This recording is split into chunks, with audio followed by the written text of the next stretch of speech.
Good afternoon, everyone. My name is Kirk Kresick, and I'm honored to serve Regent University as Dean of the School of Education. And I apologize, there's a jet going over right now for the background noise. But today we have a treat. Today we're going to listen to some experts, Dr. Ardeen Bunch, Rebecca Winslow, Tina Surja, and Lakeisha O'Neill, talk about engaging gifted students at home with higher level thinking, especially now with the transition to the virtual learning platforms and at-home instruction. But before we begin, let me tell you a little bit about our presenters. Dr. Ardeen Bunch serves Regent University as an adjunct professor in the School of Education. She's employed for the local school division and has worked in gifted education for over 30 years in various roles.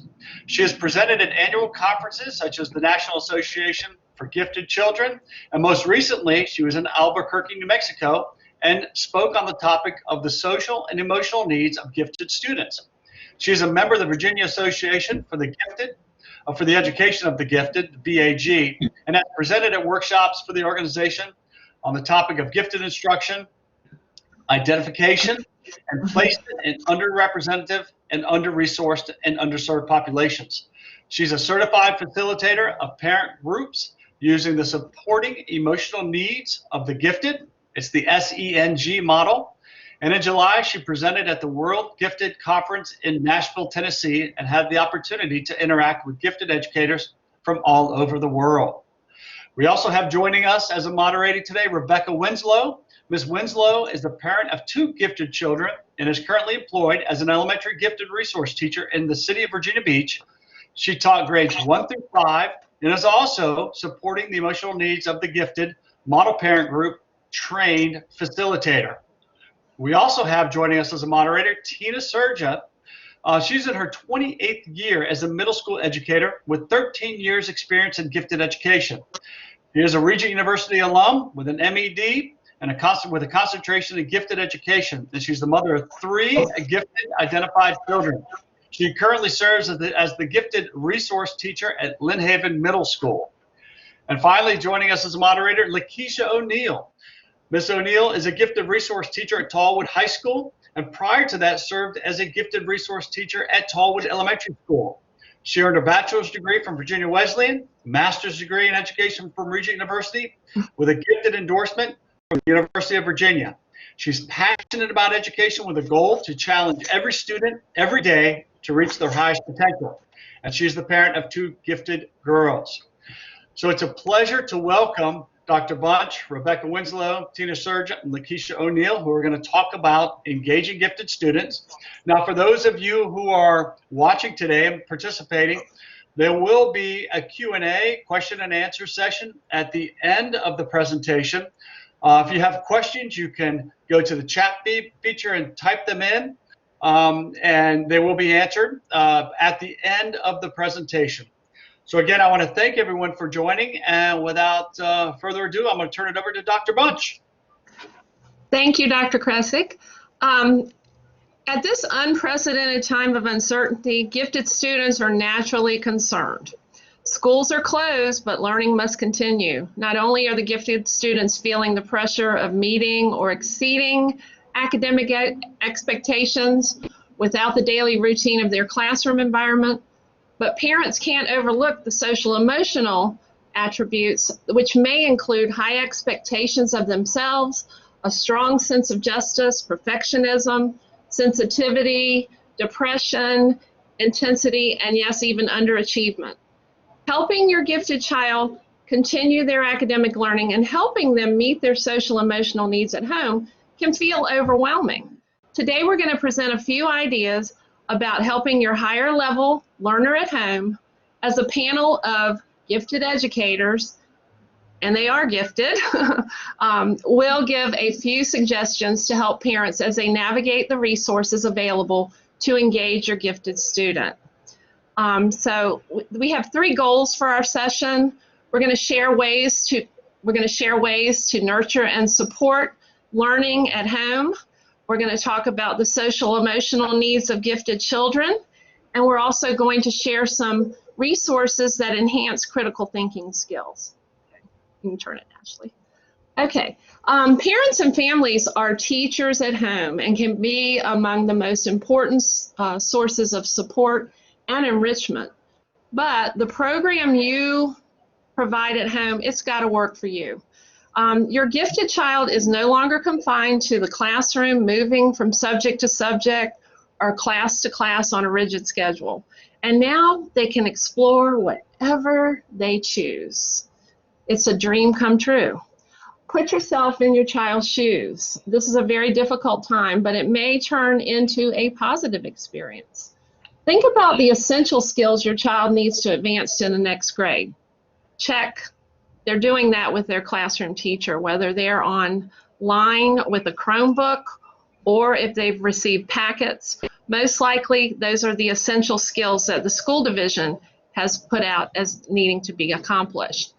And think about your child's weaknesses. For example, as my son I hear walking down the steps, and he had issues sometimes with writing and originality, creativity. This would be a skill I might work on with him at home. So think about your child's weaknesses. Remember, the children will be fine. Gifted children will be fine. Parents are under stress. You're under stress with your own jobs at home, working from home, and then suddenly you're homeschooling with the help from your child's teachers, online virtual programs, or like I said, some school divisions may be giving out packets of information for the children to accomplish. But parents can model balance and set the tone to reduce stress and anxiety in the child's school. I'm sorry, in the child's life. Okay, you can turn it. Okay, so of course we know not all gifted children are exactly the same. Each has their own unique patterns and traits. There are many gifted individuals, many traits gifted individuals have in common, but no gifted learner exhibits traits in every area. So let's look at these attributes of gifted children, and maybe you can spot a few that you recognize in your child at home. Okay, so let's go to the next slide. And let's talk about the cognitive attributes. Cognition, it encompasses many aspects of intellectual functions and processes, such as attention, the formation of knowledge, memory, working memory, judgment, evaluation, reasoning, computation, problem solving, decision making, comprehension, and the production of language. Cognitive processes use existing knowledge and generate new knowledge. Okay, so those are some of the attributes. So let's look at the creative attributes. Creative thinking means looking at something in a new way. It is the very definition of thinking outside of the box. We hear that term quite a bit. Often creativity in this sense involves what's called lateral thinking, or the ability to perceive patterns that are not obvious. Okay, so let's go to the next one. And these are the affective attributes. And this is probably where you're seeing your gifted child, really these attributes at home right now at the time of the pandemic. Gifted children are often emotionally more mature than others their age. They have an unusually intense emotional depth and have an extreme sense of empathy and sensitivity towards others and their feelings. And then finally, the last slide here is behavioral attributes. These are the behaviors often exhibited by gifted children, and some are considered concomitant in that they are viewed as inappropriate in the classroom setting. And if you can read through those, you'll see why. But they're also gifted characteristics. So let's go back to the next one. All right, so these are the behaviors. Now we're going to look at a few resources that are available online. School closures are opportunities for learning, not just an interruption of it. Think about it like this. Online learning, that's a continuous on-screen interaction, such as a child playing a math game, or we hear about Minecraft. Those are the asynchronous lessons that your teachers are providing if they're online. So the child is always in front of the computer, but there are ways that we can work around that. On-screen learning is something different. It could be learning a new technique. It could be like maybe learning about a new experiment, testing out an experiment. where you read about it and then the child leaves and tries it out away from the computer. So we're going to be looking at some resources. I'd like to now have Becky Winslow. Becky is the gifted resource teacher currently at Brookwood Elementary. She, not like Dr. Kressig said, not only is she experienced in elementary education, but she is a gifted educator as well. She herself is gifted. So Becky, I'd like you to share some pointers that you'd like to tell about the program. Okay, can we go to the next slide? So I decided that we probably should break this up into 3 different components, taking a look at the practical, the creative, and the academic. In this unprecedented time, practical really is a place we can work with our gifted kids at home. Day-to-day activities such as cooking, laundry, and gardening can actually become adventures for us at home, and I like to use that term, adventures. With my own gifted children, we turned the mundane into fun activities and treated them as adventures. But thinking about something as just as cooking, the meal, there's math involved, reading recipe, even taking a box cake mix, just following step by steps. Young children can engage with that. As kids learn how to do some of these practical things and building recipes and things, they can start learning how to substitute some things so they can do some trial and error.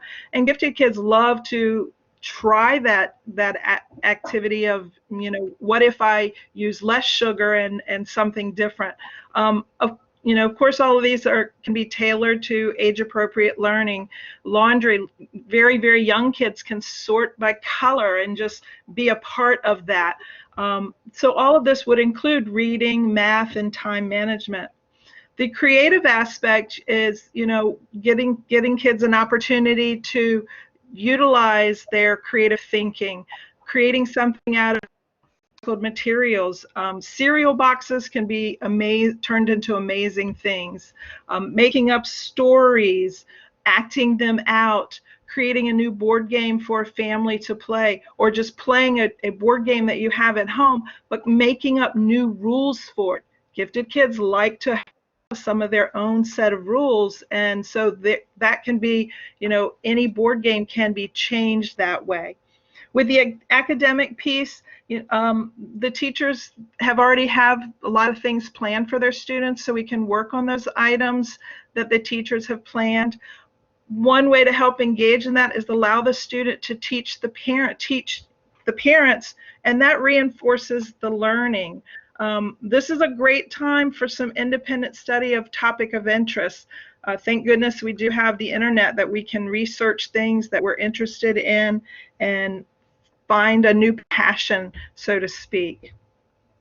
We can go to the next slide. Number 1, I would say, is be flexible. This is a stressful time, and we want, our kids need to feel that they're safe, loved, and okay. And it is at home is they can be themselves. Don't get overwhelmed with the schoolwork that has to be done. School is not the same at home as it is at school. Mix it up, doing some activities in the morning, break it up in the afternoon, fun in between. Whatever works for the family is what works best. Parents are the experts of their own children, and go with their gut on what works best for them. Like I said earlier, teaching kids how to cook and playing, board games, let them teach you. And there's always some bad rap with video games, but letting your child teach you how to play that video game. I know when my son was younger, he's a gifted child, he would teach me how to play some of these games. I was horrible at them, but it was a lot of fun, and it opened up communication. One of my favorite activities for gifted kids is creating a journal. Some kids don't want to have especially introverted kids, they don't want to talk about their feelings, but they're okay with writing it. And if you start your journal and leave message, maybe you can break into a communication through journal writing. There are a lot of things online with the pandemic. There are a lot of opportunities that are being presented out there that we can find. A couple that I have found that I thought were very interesting on the creative side, doing lunch doodles with Mo Williams through the Kennedy Center. There's a lot of different, so there's a couple of activities, just learning how to draw, whether drawing is an interest or not. It's a fun way to do some sketching. Storyline online is celebrities are reading books. So not every household has a lot of books, but this opens up kind of an online library where there are celebrities that are reading different stories. I do like the Lego challenge as well. If children have Legos, then this provides, gives a prompt for each day on if you were on a deserted island, what kind of boat would you build out of and this could be with Legos, Connects, Lincoln Logs, building blocks, any of those things. Another piece would be scavenger hunts. Scavenger hunts is one of those things where we could create the list of what we're going to look for. It could be a list of, we're going to do the ABCs on our walk for the day. What do we find that starts with each letter of the alphabet? Or just finding things that start with, that you can spell your name with. It could be sets of items. What things can we find in the house that relate to things that move or has something to do with water? So the scavenger hunt would be, instead of saying, okay, let's go find a toy car, maybe have on your list, find something that has wheels, and then they can search for that. So keep it open-ended. There's a lot of ways that we could do some scavenger hunts. Next. This is a long laundry list of different things, hour of code, creating all of these virtual museum trips and things. There's a lot of things for kids to explore that are outside of just the rigorous, academic piece. These are this is a good time to do some fun searching, learning how to code. I actually played around with that myself, and it's really there's some fun activities in there, especially with kids that have started doing this in school. This gives them a chance to play around with it a little bit more. Okay, thank you, Becky. And now we're going to hear from Miss Tina Surja, who is a middle school gifted resource teacher, and Lakeisha O'Neill, who goes by Keisha, and she is at the high school level. And they're just going to give you a couple of suggestions on how to work with your high school gifted child.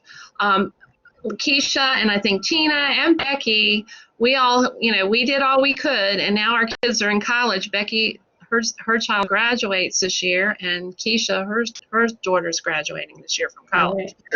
But and we're excited about that. But they're going to give you some ideas I think will be helpful. So take it away, Tina and Keisha. Great. So Dr. Bunch mentioned the graduations. We've got 2 children graduating college, so that adds a whole another dimension to everything these students are feeling. So we're looking at the high school level, our juniors and seniors who are experiencing some level of loss, like between losing their ring dance, prom, potentially their graduation. So a big focus is social emotional learning and helping them cope with that, and then maintaining their sense of curiosity and some level of rigor in their self-paced learning. So we have a couple of resources that are available to help students, and again, in this unique situation, because they are at an age where the maturity level is getting there, but it's not quite at the place where it's set to meet all of these trials that we're going through. So The asynchronous learning is really helpful to keep them on pace, but to really spark that curiosity and have them, continue their love of learning. Some of the activities that, we looked at were Genius Hour, and that's simply, your student finding something of interest and really digging in and exploring that topic, creating something based off of that topic, problem solving. There are sites that help students create problem-based learning activities, and there's a lot to be able to, to say about creating. In addition, there's novel study, and during a novel study, you can work with your child, but you can also have your child working with other students remotely, like through Zoom. They can have those conversations. But a big part, in addition, that we haven't mentioned it, is goal setting. Students need to set some goals for their learning so that they can help direct that learning and continue to grow. Did you want to add anything, Tina? I'm sorry, I just started talking.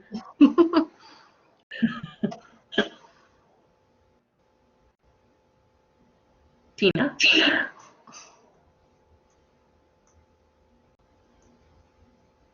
Okay. So some other things that we can do, we've got links that include sites to explore. We've got Hoagie's Gifted. There are so many different topics on that site. You can find almost any subject and allow your student to explore. There's TED. They can watch TED Talks, and I also encourage them to create TED Talks. Those TED Talks can be based on their experience, what they're seeing in the world around them, and how it affects them. We've got Khan Academy. Khan Academy is really helpful in the way that, again, it has multiple subjects, but it offers tutorials, especially if you have that gifted student who may be underachieving. That's a great opportunity for them to go and actually see tutorials and continue their learning that way. We've got Science Friday, which covers, different scientific topics. And last but not least, the kids should see this, and that's, searchable videos, Curious Minds of all ages. Keisha, I'm sorry, I had my microphone off. Okay. I wanted to reiterate, too, while a lot of the suggestions that you put up there for high school, those are also applying for my middle school students. Absolutely. They are really enjoying the opportunity to embark on their passion projects. They are ecstatic in finding new things to do and feel liberated and not having any restriction on how they research or how they learn. And they also don't have the pressure of the product or the pacing. So they're finding out their passions, having a chance to really be introspective about what makes them tick and the things they like. And again, not having the restriction of the product or the process or the time element. They're really enjoying that aspect. Right. And I think, somewhat unique to the secondary group is just they need that additional motivation. Elementary school students, I think, are a little more compliant. We have to really find ways to engage them and, again, encourage them to continue to grow during this time. Thank you, Keisha and Tina. And then this next slide, this is one of my students suggested that high school students, and I think it's for elementary as well, it's code.org. And Becky talked about this a little bit, is coding. Keisha, can you talk more about this site? Or? Absolutely. So this site can take a student, from beginning, just learning to code, like moving a basic object. So it really applies from kindergarten. I've used it from kindergarten all the way through high school, and it will take them through the progression of learning to code, which is a valuable skill.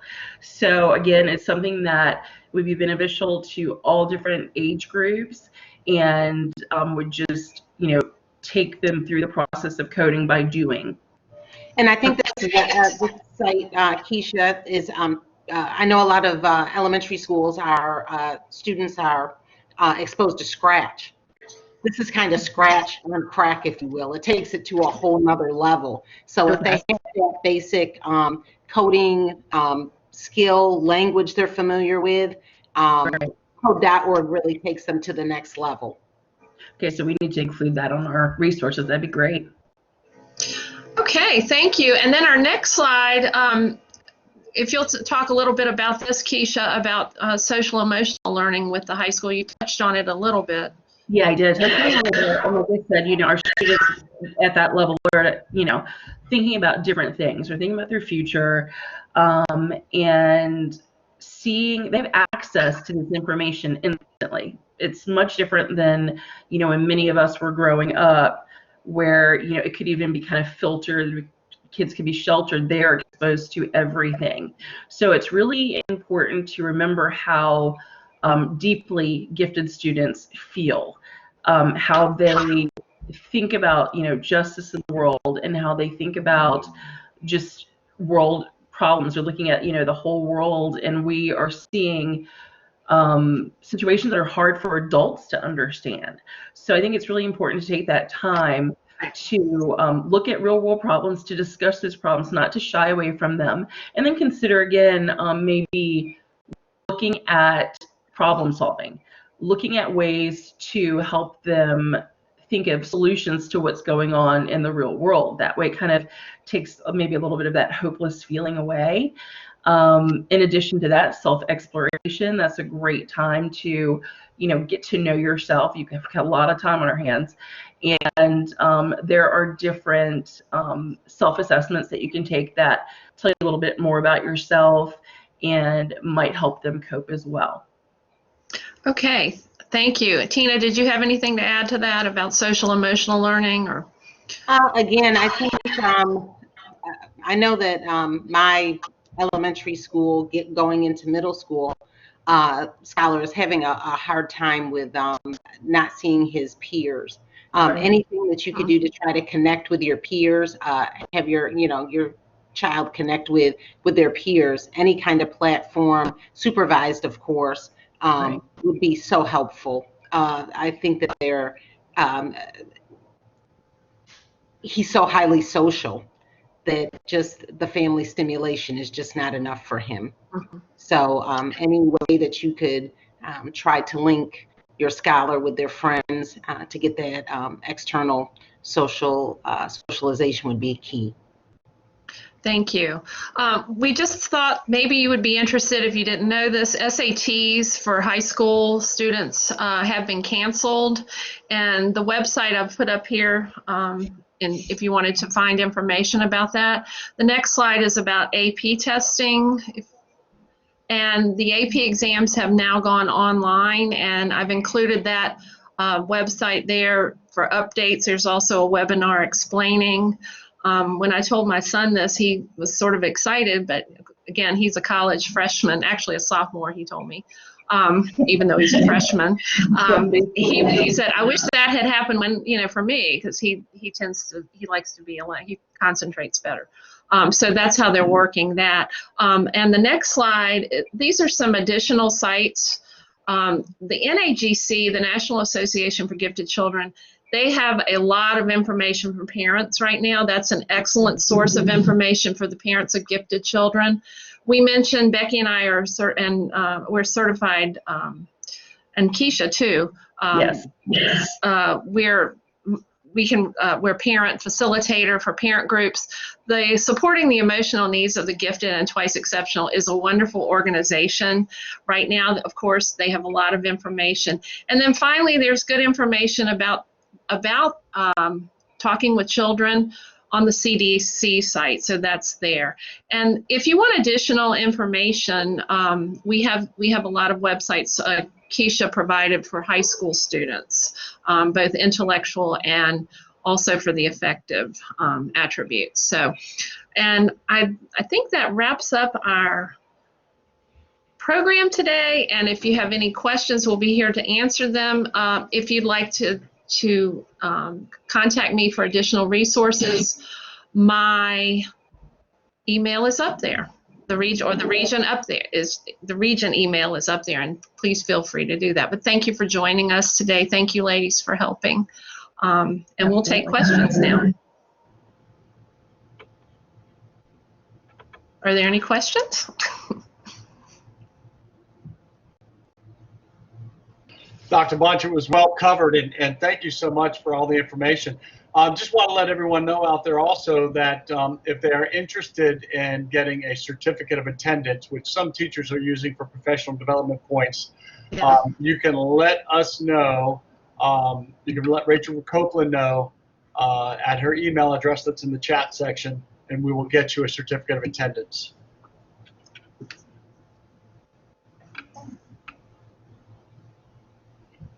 Okay, thank you.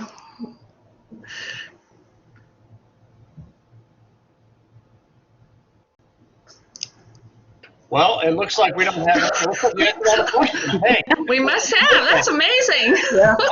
But I will say that we are always available. I want to thank Dr. Bunch, Keisha O'Neill, Rebecca Winslow, and Tina Surja for their expertise in bringing us about resources for gifted students at all ages. And it was the spectrum was well covered, and I appreciate your expertise.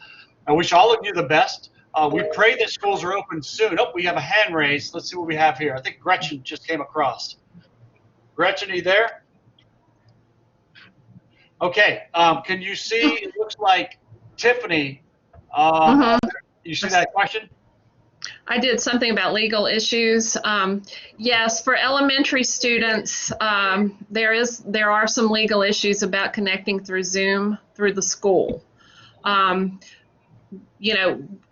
I'm not sure about high school. Keisha, can you address that? I think if students do it on their own, Right, they can that's totally connect different. through They Zoom. can do it on their own. One thing that we are doing when we're, working with students online is just ensuring that they're not recorded.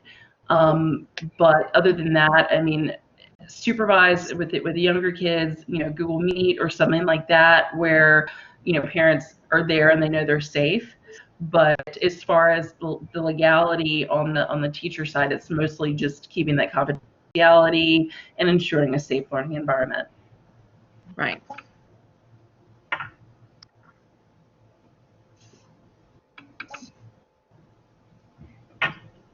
Any other questions?